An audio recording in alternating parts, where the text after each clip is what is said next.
कच्चा खाएंगे तो आपके लिए फायदेमंद। आप 10 लौकी की सब्जी बनाकर खा जाओ, 10 लौकी की सब्जी, और एक लौकी का जूस पी जाओ, एक ही बात।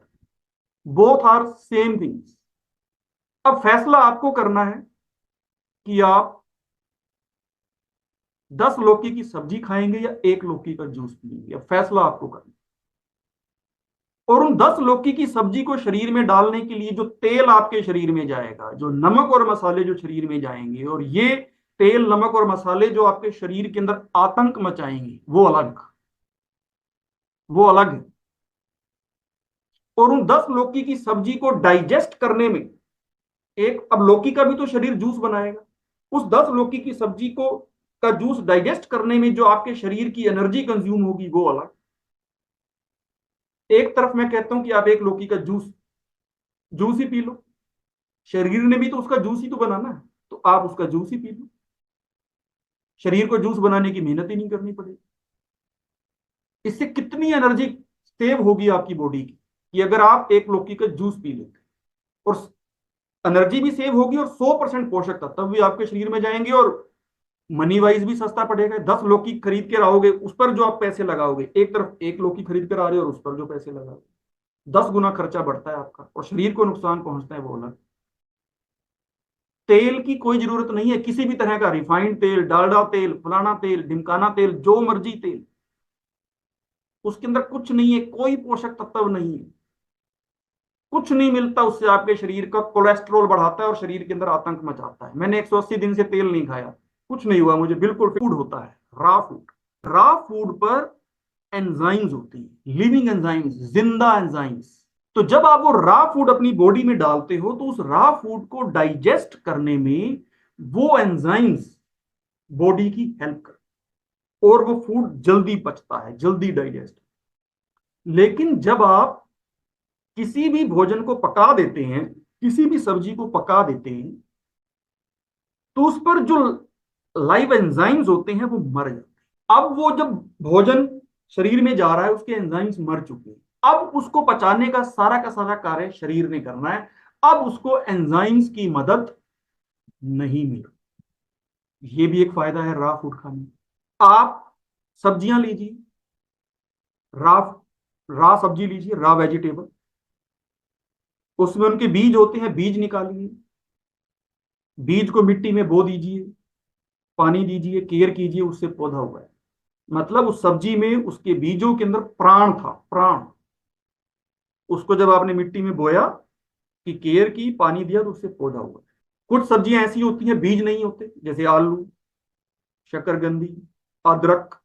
इन सब्जियों के छोटे छोटे टुकड़े करके आप इनको मिट्टी में बो दीजिए, पानी दीजिए, केयर कीजिए, उनके टुकड़ों से ही पौधा उगाएगा। इससे ये प्रूव होता है कि उस रॉ वेजिटेबल के अंदर प्राण थे, प्राण थे, तभी तो एक नया पौधा होगा। अब आप उन सब्जियों को पका दीजिए, पकाने के बाद बीज निकालिए, मिट्टी में बो दीजिए, केयर कीजिए, पौधा उगेगा ही। मतलब अब उसके अंदर प्राण ही नहीं बचे, डेड हो चुका है। कच्चे आलू में प्राण थे, और आलू जब पक गया तो डेड हो गया। तो पके हुए भोजन के अंदर जब प्राण ही नहीं है, जो खुद डेड है, उसको जब आप शरीर में डालोगे, तो वो आपके अंदर जान कैसे भरेगा, आपको जिंदा कैसे करेगा, आपको कैसे रखेगा जिंदा? वो तो खुद डेड है। हम सभी जंक फूड के बारे में तो अवेयर हैं कि जंक फूड क्या होता है, जंक फूड नहीं खाना चाहिए, ये नहीं करना चाहिए, वो नहीं करना चाहिए। क्या हम सभी को मालूम है कि डेड फूड क्या होता है? अब समय आ चुका है कि हम सभी जितना जंक फूड के प्रति अवेयर हैं, हम सभी डेड फूड के प्रति भी अवेयर हों। भोजन को आपने पका दिया, वो डेड फूड है। और उसका प्रमाण, भोजन को पकाने के बाद, आलू को पकाने के बाद उसको मिट्टी में बो और उससे पौधा उगा कर दिखाओ मेरे को, और कच्चे आलू को मिट्टी में बो और उससे पौधा उगेगा। वहीं क्लियर हो जाता है जो पका हुआ आलू था वो डेड फूड। ये सभी सब्जियों पर लागू होता है, आलू तो सिर्फ एक उदाहरण। हम तेल, नमक और मसालों का टेस्ट ले रहे हैं। हम जो सब्जी खा रहे हैं उसको बिना तेल, नमक और मसालों के हम खा ही नहीं सकते। आप एक कटोरी सब्जी भी नहीं खा पाओगे बिना तेल नमक और मसालों के। आपको बकबका टेस्ट लगेगा, हो सकता है आपको वोमिटिंग की फीलिंग हो। आप एक रोटी भी नहीं खा पाओगे, एक कटोरी सब्जी भी नहीं खा पाओगे जैसे ही आपने तेल नमक और मसाले हटा दिए। ऐसा एक्सपेरिमेंट एक बार करना जरूरी है उसकी असलियत सामने लाने के लिए। तो अब आप ये जो सब्जियां खा रहे हो, ये तेल नमक और मसालों की मदद से आप अपनी जीभ के थ्रू होते हुए उसको पेट में डाल रहे हो।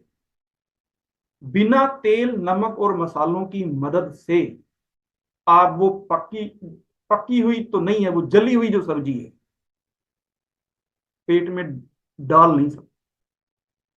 उसके लिए आप नमक और मसालों की मदद लेते हैं। पर नमक और मसाले डाल देने से उस गाजर के जो पोषक तत्व जो हमने जला दिए वो वापिस नहीं आ जाएंगे, वो तो जल गए। उसके पोषक तत्व तो नष्ट कर दिए हमने 90%, अब वो वापिस नहीं आने। नमक और मसालों की मदद से आप उसको डाल रहे हैं। हम अभी तक जो सब्जियों का जो टेस्ट ले रहे हैं वो सब्जियों का टेस्ट तो था ही नहीं उसके अंदर, सब्जियों का टेस्ट तो 10% था। हम तो नमक और मसालों का टेस्ट, और वो नमक और मसाले जो अलग से नुकसान पहुंचाते हैं, जो शरीर के अंदर गर्मी पैदा करते हैं, जो अलग अलग तरह का नुकसान करते हैं, वो अलग। क्या कारण है कि हम सभी इतने अच्छे अच्छे घरों से हैं, अच्छा खाना पीना है, हम सभी को किसी चीज की कोई कमी नहीं, बढ़िया बढ़िया सब्जियां हम लेकर आते हैं। क्या कारण है कि आज हम सभी को, या यूं कहूं तो इस संसार के हर इंसान के अंदर किसी न किसी मिनरल विटामिन या न्यूट्रिएंट की कमी है। आज आप सभी की रिपोर्ट करा लो, किसी के अंदर कोई ना कोई मिनरल विटामिन न्यूट्रिएंट कम पाएगा ही पाएगा। ऐसा शायद ही कोई इंसान हो जिसकी 100% रिपोर्ट परफेक्ट परफेक्ट। क्या कारण है? कारण यह है कि पोषक तत्व तो जा ही नहीं रहे हैं शरीर के अंदर।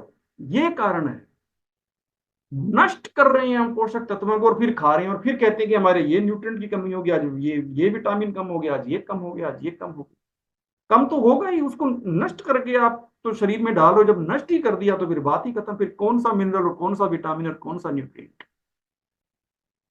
तो ये जो हम हैवी फूड ले रहे हैं, ये जो सब्जियों को हम पका कर खा रहे हैं, जितना आप सब्जियों को ना पकाएं उतना अच्छा। उनको कच्चा खाएं, बेहतर स्वास्थ्य के लिए। जीभ के लिए तो शायद बेहतर ना हो, पर पेट के लिए बेहतर है। हमें अपने पेट में वो डालना है जो पेट के लिए अच्छा हो, ना कि जीभ के लिए अच्छा। अगर स्वस्थ रहना है